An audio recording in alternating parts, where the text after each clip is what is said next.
Ser podcast.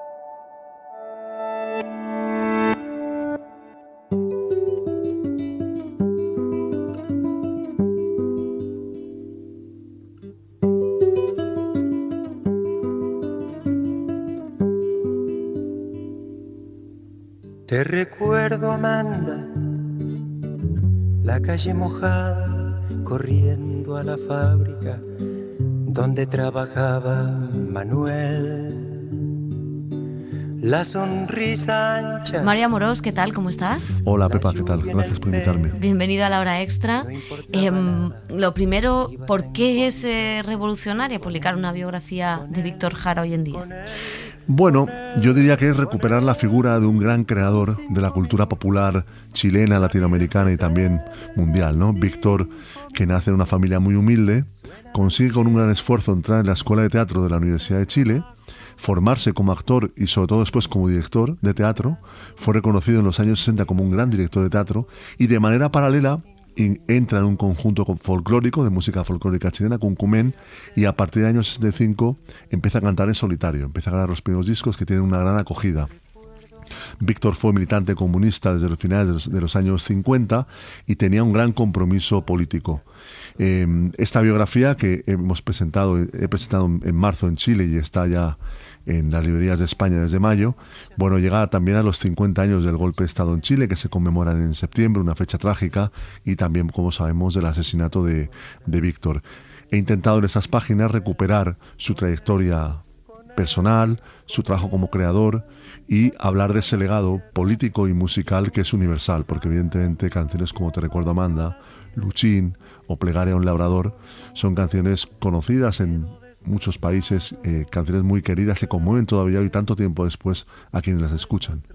Hay una cosa muy importante en el libro que publicas, y es que es una biografía que aúna muchas cosas. Las estabas mencionando, pero me gustaría recalcarlas, porque está lo político, evidentemente, militante comunista, asesinado en un momento muy concreto que cambia la historia no solo de un país, sino también la historia mundial, al fin y al cabo, ¿no? Porque es también la implantación del neoliberalismo, pero también está lo histórico, evidentemente, de una figura importante, lo cultural y lo musical, ¿no? ¿Cómo ha sido también aunar todas esas facetas en una biografía, que es un género muy particular, viniendo de un historiador?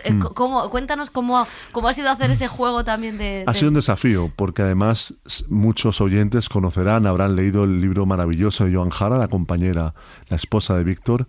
Es una biografía muy personal, muy bonita de Víctor. Por tanto, yo como historiador decidí hacer el trabajo que corresponde, que es dirigirme a muchos archivos de dentro y fuera de Chile para buscar documentación. Por ejemplo, cartas inéditas, por ejemplo, entrevistas de Víctor publicadas en México, en Perú, en Cuba. Encontrar el testimonio de Víctor en una gran cantidad de entrevistas de prensa, y con la documentación del archivo de la Fundación Víctor Jara a la que he podido acceder, ofrecer un relato de la vida y el trabajo de Víctor, yo creo que bastante nuevo, bastante preciso en muchos aspectos. Contar, por ejemplo, cómo Víctor, que el año 65 fue reconocido como el mejor director de teatro de Chile, decide el año 70 dejar su trabajo estable como profesor de teatro y como director de teatro en la Universidad de Chile y volcarse en la creación musical al calor de la campaña presidencial de Salvador Allende de aquel año 70. Fue un proceso, diría, hasta traumático. Los testimonios de sus compañeros de trabajo nos hablan de un Víctor preocupado por una decisión que era trascendental en su vida, porque él amaba el teatro. Fue su puerta de entrada en la cultura. Fue un proceso difícil para él y finalmente lo decide, ¿no? Y como también, por ejemplo, los viajes por el mundo. Víctor recorre antes como director de teatro Europa y América Latina, pero sobre todo a partir del triunfo de Allende, él, Quilapayún, Inti Illimani, Ángel Isabel Parra, recorren América Latina y países también en Europa como, entre comillas, embajadores culturales del gobierno del presidente Allende. Víctor, por ejemplo, irá a México a finales del año 71, en un momento en el que coinciden en el México DF Víctor Jara y Julio Iglesias. Y es muy interesante ver en la prensa mexicana en aquellos días, en el diario Excelsior, que está aquí en la Biblioteca Nacional de Madrid, ver las grandes páginas de publicidad de los conciertos de Julio Iglesias y cómo Víctor Jara aparecía en un espacio mucho más breve, ¿no? Pero esos viajes por el mundo, Argentina también, que hablan del compromiso de Víctor, cómo él compartía con personas de otros países la esperanza que el gobierno de la Unidad Popular significaba en aquel momento para el pueblo chileno y para otras muchas personas fuera de Chile, ¿no?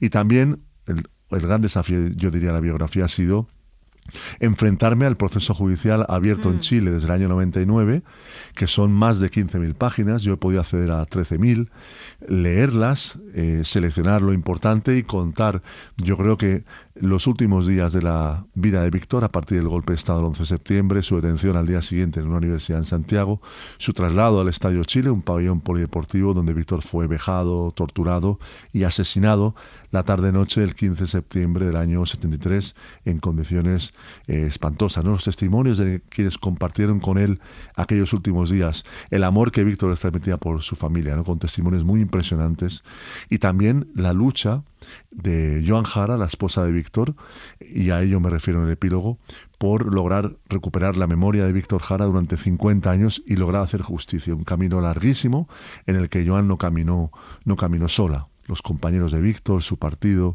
la familia, las hijas de Víctor, han dado una gran batalla para lograr que hoy en Chile haya personas, oficiales del ejército, condenados por el asesinato de Víctor Jara, y que, si la Corte Suprema finalmente ratifica las condenas, irán a la cárcel, ¿no? Mencionabas lo de los testimonios de gente cercana a Víctor Jara. No sé si a través de esos testimonios, de ese amor que compañeros, familia y también fans tienen hacia otros cantantes, ¿no?, a los que tú también entrevistas, si ha sido más fácil uno de los valores del libro, que es que la voz de Víctor Jara se sienta desde el principio hasta el final. Sí, eso...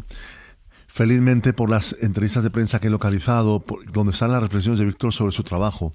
Él nos habla de su infancia, por ejemplo, en el mundo rural chileno, primero cerca de la ciudad de Chillán, después en Lonquén, cerca de Santiago.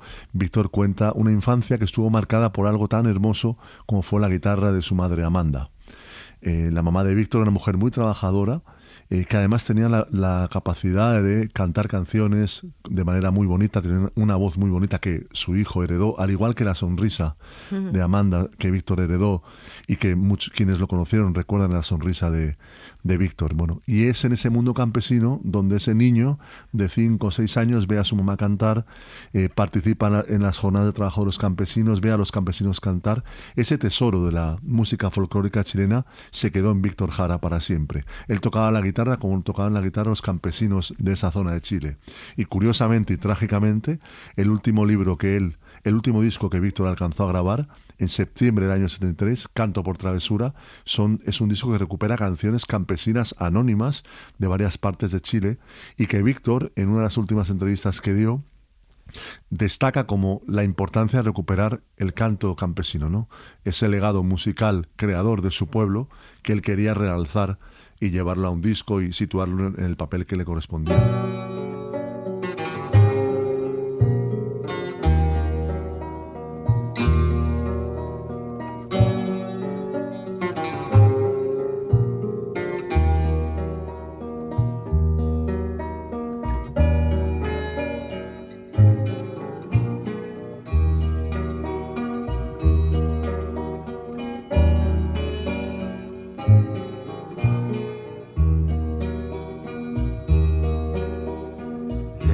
Levántate y mira la montaña, de donde viene el viento, el sol y el agua. Tú que manejas el curso de los ríos,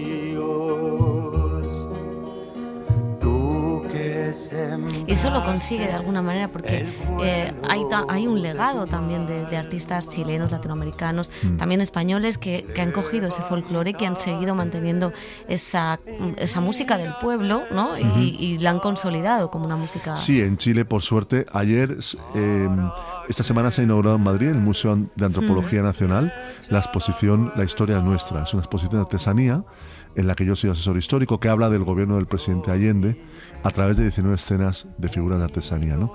Y tuvimos la suerte de escuchar a una de las artesanas, que además es cantora popular, con su compañero a la guitarra, cantar canciones campesinas. Hoy ese legado de la música folclórica, en el caso de Chile, que es lo que yo conozco, está vivo, ¿no? Y ahí la huella de Violeta Parra o de Víctor Jara es una huella imborrable. Mencionabas al principio que él empezó en el teatro y que también fue traumática el cambio a la música. En esa parte del teatro, que para mí era la más desconocida y que he descubierto gracias a leer tu biografía, ¿cómo era como director de teatro? Porque tenía como unas ideas bastante revolucionarias también en la cuestión dramática. Sí, porque él tuvo la suerte de, con una beca del British Council, ir a Londres el año 68. ¿Y en qué momento? El año 68 en Europa, ¿no? Con todo lo que pasó aquel año. Y tuvo la oportunidad de ver el teatro vanguardista británico, ¿no? Y regresó a Chile con la idea de hacer montajes teatrales por ejemplo, con una escenografía mínima. Y él estrena Viet Rock, una obra de teatro de una escritora norteamericana, el año 69, y el escenario es solo una tela gris donde se proyectan imágenes de la guerra de Vietnam, ¿no? Él tenía una capacidad de trabajo y un talento realmente impresionante, ¿no? Porque obras que son parte de lo mejor del teatro chileno, algunas escritas por su amigo Alejandro Sivequín, quedaron en la memoria, se siguen representando hoy, como además Víctor lo dispuso en su labor como director teatral, y en la época tuvieron una acogida impresionante, Ánimas de Día Claro, La Remolienda, incluso una obra de Bertolt Brecht, El Círculo de Tiza Caucasiano, en la que Víctor trabaja como asistente de dirección del gran director de teatro latinoamericano de aquel momento, el uruguayo Atahualpa del Ciopo. Y ahí Víctor demostró una capacidad para dirigir a los actores, para elegir a los actores para cada papel, realmente formidable, ¿no? Hubiera seguido creciendo como director teatral, sin duda alguna, si se hubiera dedicado a ello. Oye, sí que es curiosa también la repercusión que tuvo su asesinato y su muerte, ¿no? En una figura local que había viajado, que tenía una repercusión internacional, pero que quizá esa muerte, ese asesinato resuena en todo el mundo. ¿Por qué pasó eso? ¿Por qué la figura tenemos que pensar en el impacto que tuvo el golpe de Estado en Chile, ¿no? Ese mensaje último del presidente Allende en el Palacio de la Moneda antes de que fuera bombardeada, que se conoce muy pronto fuera de Chile. La última oportunidad en que me pueda dirigir a ustedes. La Fuerza Aérea ha bombardeado las torres. Y el impacto mundial de la muerte del presidente, la figura de Pinochet, esa figura siniestra, y ya empiezan a llegar las noticias. 11 de septiembre en Allende. Que mucho más temprano que tarde, de nuevo, abrirán la grande Alameda por donde pase el hombre libre para construir una sociedad mejor. ¡Viva Chile! ¡Viva el pueblo! ¡Vivan los trabajadores! Esta fue mi la muerte de Víctor Jara, el asesinato, se conoce una semana después. A partir del 22 de septiembre se va publicando en la prensa latinoamericana y europea que han matado a un cantautor en Chile. Y será a finales de ese año, el 2 de enero del año 74, cuando se publica en Buenos Aires el relato supuestamente testimonial de un escritor chileno, Miguel Cabezas, que se inventa una historia macabra sobre la muerte de Víctor, y entonces Víctor pasa a convertirse como el cantautor de las manos cortadas, ¿no? Esa leyenda que Joan Jara siempre negó, que en el libro explico cómo se crea y cómo se expande por el mundo, que es algo totalmente descartado, pero que ayuda lamentablemente a universalizar la figura de Víctor por ese lado, ¿no? Pero felizmente Víctor hoy es un creador conocido y reconocido, no por su muerte, sino por su vida, ¿no? Porque dejó un legado de canciones, sobre todo universal, porque sus canciones hablan de los grandes temas que nos conmueven a los seres humanos, ¿no? El amor, la belleza, el compromiso, la lucha por la justicia. Esos valores viven en las canciones de Víctor y hacen que, felizmente, sea hoy una figura presente y va a ser recordada en Madrid. El 15 de septiembre habrá un acto de homenaje a Víctor Jara en la sede de UGT en la Avenida de América, con cantautores chilenos, en Barcelona también, y seguro que en muchas otras partes de España y de Europa va a haber actos en septiembre, recuerdo, de Víctor Jara. Va a ser un mes de septiembre donde Chile y ese pasado reciente esté muy presente. A ti como historiador alicantino, ¿por qué crees que la historia de Chile, ¿no? Porque también va a salir ahora de nuevo otro libro tuyo sobre Allende, de nuevo. ¿Por qué crees que la historia de Chile nos interpela tanto a los españoles? Hay hechos que marcan a generaciones, ¿no? Un compañero de Víctor, Rolando Alarcón, grabó en los años 60 en Chile un disco llamado Canciones de la Guerra Civil Española. Esas canciones educaron a la generación de Salvador Allende y a esa generación de militantes políticos chilenos, ¿no? En torno a la solidaridad con la República Española, y el recuerdo de la República Española fue determinante. Para muchas personas en España fue muy importante el golpe de Estado en Chile, esa esperanza que tenían quienes luchaban por la democracia en España en condiciones tan difíciles a principios de los años 70, se vio aplastada en Chile. La esperanza de un cambio social democrático, que era lo que planteaba el presidente Salvador Allende. Por eso esa experiencia histórica perdura. Por eso septiembre será un mes muy intenso. En España se va a estrenar una serie de televisión sobre Salvador Allende, en Chile y en España y en Argentina. Bueno, hay una gran cantidad de proyectos y, que nos hablan de un proceso histórico apasionante, donde hubo una parte más allá de la tragedia que viene el 11 de septiembre, una parte que conviene rescatar. Por ejemplo, el proceso de la Unidad Popular fue la primera vez que sectores amplios de creyentes cristianos, sacerdotes, religiosas, laicos, participan junto a la izquierda en un proceso de cambio social. Fue algo impresionante eso, yo lo he estudiado también, donde hay varios sacerdotes españoles, Antonio Vidó, Joan Alsina, que también fueron asesinados, y todo el tema de la cultura, la nueva canción chilena, la editorial Quimantú, en el terreno cultural también fue una experiencia formidable, ¿no? Y la figura del presidente Allende, que resuenan todavía hoy sus discursos de las Naciones Unidas, el discurso último del Palacio de la Moneda. Todo eso hace que sea un proceso histórico vivo que merece ser recordado, que será recordado en septiembre, sobre todo en España y por supuesto en Chile y otros muchos países, porque es un proceso donde los valores del presidente Allende, las causas que orientaron su vida, tienen una absoluta vigencia en este mundo tan difícil nuestro del siglo XXI. Bueno, todavía tiene sentido recuperar esos valores y esas causas de Salvador Allende. Y el tuyo es también un libro que defiende la memoria histórica, ¿no? A través de la esposa de Víctor Jara, pero también a través del propio ejercicio que haces tú, ¿no? Sí, vivimos en un país donde, como sabemos, la impunidad de los represores de la dictadura franquista es absoluta. En Chile esa impunidad se ha logrado derrotar con un gran esfuerzo, y el caso de la familia Joan Jara, tenemos que pensar que ella presentó la primera denuncia por el asesinato de Víctor en el año 78. Después, en el año 99, se une a la oleada de querellas contra Pinochet. El año 2018 llegan las condenas, pero los represores están en libertad. Han hecho, como decía Joan en la última entrevista que concedió, han hecho su vida con absoluta libertad. Pero es verdad que hay unas condenas judiciales, que hay un proceso judicial que es una fuente histórica también formidable para los historiadores, como este caso.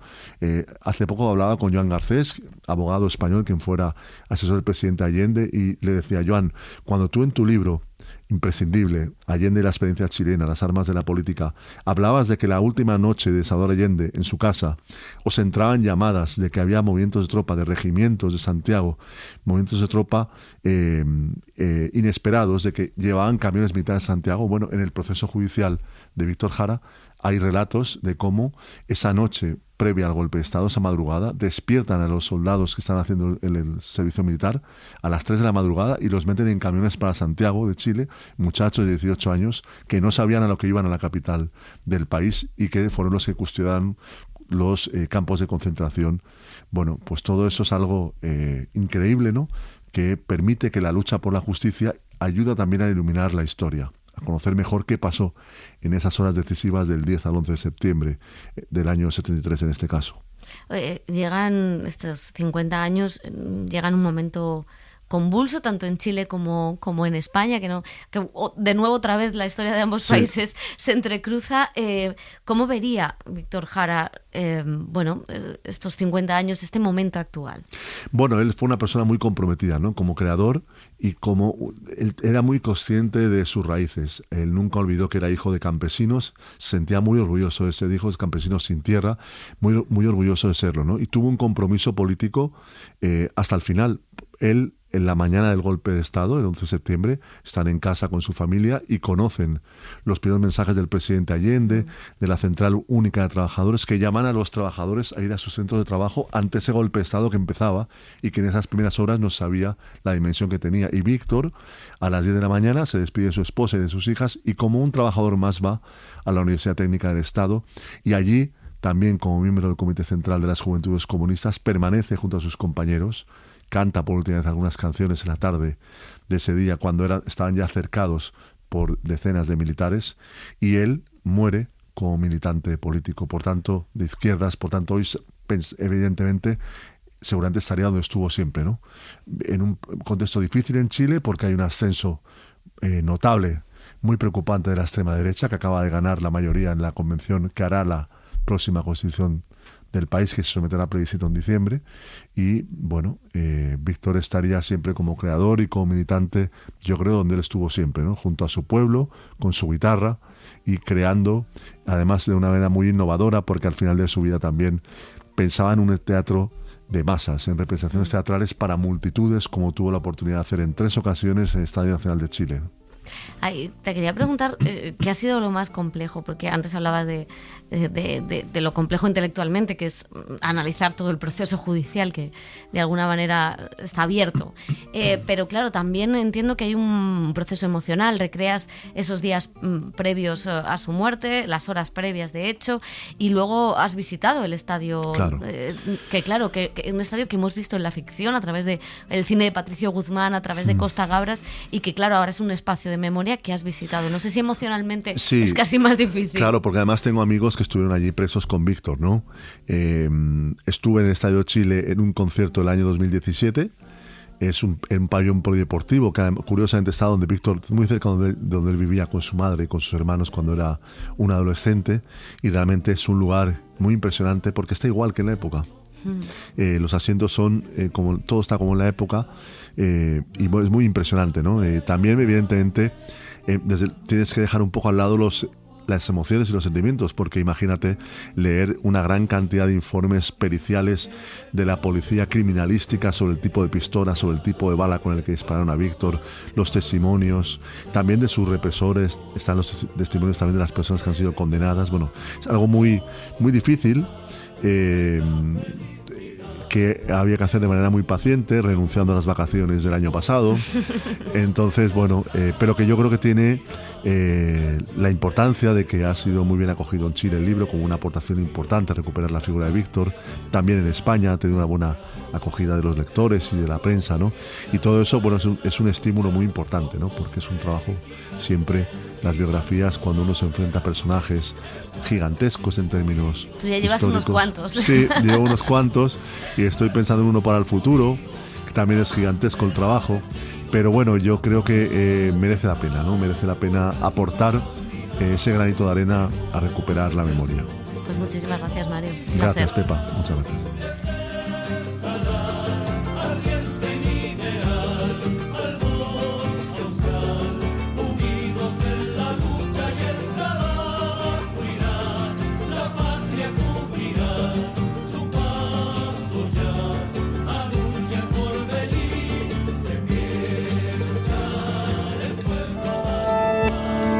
Cadena SER. La radio.